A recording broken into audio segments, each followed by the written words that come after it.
Alright, so I know I was gonna do the box showcase, but first let's just get this done. The Grand Crusade or Buccaneer Tale, whatever you want to call it, Grand Battle, whatever, don't matter, Brad, don't matter.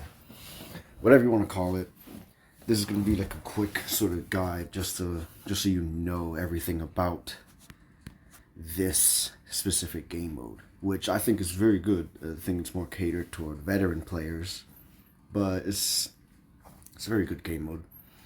Uh, we've got stuff like here that you like see the regalia level of your units, so that you can tell who's stronger and who's not. Like where the weaklings are. Siphon's your best bet, your best tool to use.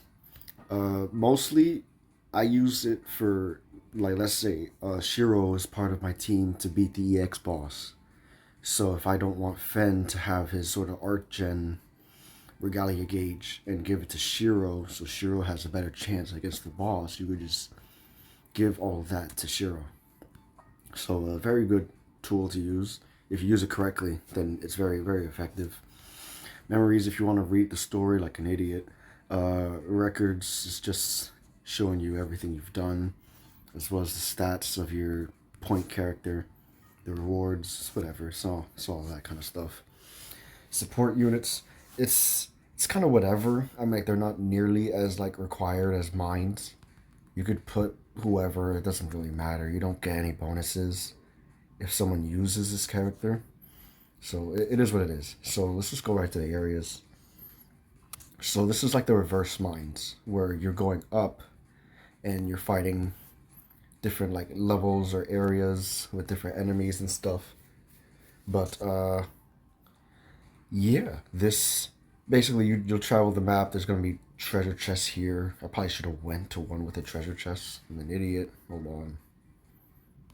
Ay ay ay. I hate that. I wish they would change the home thing so it actually like goes back to the home of Buccaneer Tales and not the actual like GS home. All right, here we go. Yeah, so this one actually has. So as long as you end up in one of the tiles next to a stop. Next to a treasure chest, you'll be able to open it, or you could just set the auto advance to. Why didn't it do that? All right, to just collect all the treasure within the route for you. Honestly, for stuff like this, I probably just have it all on, so it just does everything automatically without me having to even like look at it. As long as your teams can like endure it, or as long as you have like some good teams, you'll be fine. Like it's not really too difficult. So yeah, let's go about teams. Like the mines, the mobs they get like ballistic the further you go in. Like as soon as you reach past like floor, I want to say 60 or floor 65, mobs go from hitting you with feather swords to nuking you. Like it's not even. It's just what it is. So a lot of teams you're gonna want to prioritize having a tank. For this fire setup, I have Sunraku, I have Summer Iris. They're giving Droll a lot of damage res, so he's able to just sort of survive basically anything that comes his way, especially considering his regalia level. Then I have other teams here, like this team, this one, this one, this one. So it's better to have all their teams, or as many teams as you can, because whenever you want to use stamina potions, they recover all of your unit's HP. I mean stamina. They recover all of it, every unit within every team. So if you only have one or two teams and you're using this, you're kind of just wasting it. So it's better to just have as many teams as you can to get through this. Activity is a very interesting one. This one basically allows you to change how often you fight a monster. So I had it at every one because I was trying to grind some more regalia levels for my characters. You could change it to every two, every three, four, five, whichever one you want. Obviously, if you encounter one every one tile, you'll get stronger, faster. You'll get more regalia XP. So it's always a good thing. Yeah, that's just the auto settings. Siphon, obviously the best. Oh wait, is that the? I didn't even know that did that. Bro, GS players really don't read, man. What the hell?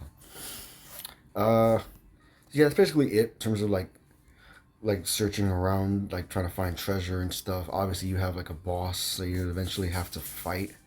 The bosses, for the most part, I've never really had too many issue with them. It's just been issues with the mobs. The mobs are what's ridiculous, just like with mines. So then there's fusion, which this is interesting. It's very, very time consuming, I will say. I'm not gonna go into depth about like equips and stuff because the guide is still there. So that would like show you.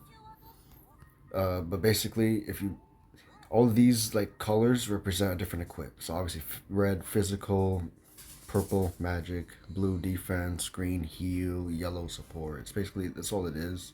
So depending on what materials you use, you'll get an equip that's either physical or defense with this. With the other one, you'll get one that's either magic or heal. With this one, you'll get one that's also either magic or heal, but a higher chance of it being a heal. And this one is support and defense. So yeah, there's a lot of stuff you could use. Like there's unique Mystica. This gives you like a chance at a stronger or more specific equip. Again, the guide has everything here. If I tried to like explain every different type of Mystica or every different like thing you could do, this video would be like 7 hours long. So, but definitely check out the guide because the guide definitely shows you a lot of how to handle equips here. You could also equip crest fragments. So if you wanted a unit with an insane amount of attack, you could just do that. It does cost 3, and it's not always guaranteed to work, so keep in mind. So crests, obviously, like if I moved everything from Arcage, I'd have a lot to work with. But well, obviously with attack, I wouldn't have too many tries here because I use a lot of attack crests. So definitely keep that in mind whenever you're using your equips or doing whatever. All right, the last thing I need to, I guess, cover are EX bosses. Obviously, I'm on level 80, so I haven't actually unlocked the final one. But basically, this is like a super hard boss. You can't art gen normally. You can only receive it from either damage taken or from regalia gauge. From damage taken, this also applies to burns. So you want your party to get burned by the enemy because that basically gives you an insane amount of arts. Yeah. You actually give me 1 second. I'm gonna show my team just to showcase which team or what kind of team works best for this fight. Alright, so this is the team that I use. For this fight, you really just need a very strong healer, an accuracy boosting or an evasion debuffing unit. So, and you need a damage dealer. Delta is probably the best one from what I've seen. Her damage is insane. She also has defense ignore to bypass the boss's crit res. And then Shiro's here not to do damage, but he's just here to sort of just tank, keep the party alive. That's really all it really takes. You have one or some of these units that always try to rely on the friend system. It's not always the best, but don't worry too much if you can't beat it. You can still grind more regalia level or XP before taking on the boss. You don't have to take on the boss as soon as you unlock it. You could just farm regalia XP, get your units overpowered, and then beat the boss if you want to. But that's up to you. And that is it. That's the whole Grand Crusade sort of guide. That's all there really is to go over with this game mode. Very fun. I like it a lot. Yeah, that's gonna be it for this one. Don't have an outro planned, so I'm just gonna disappear into the Shadow Realm.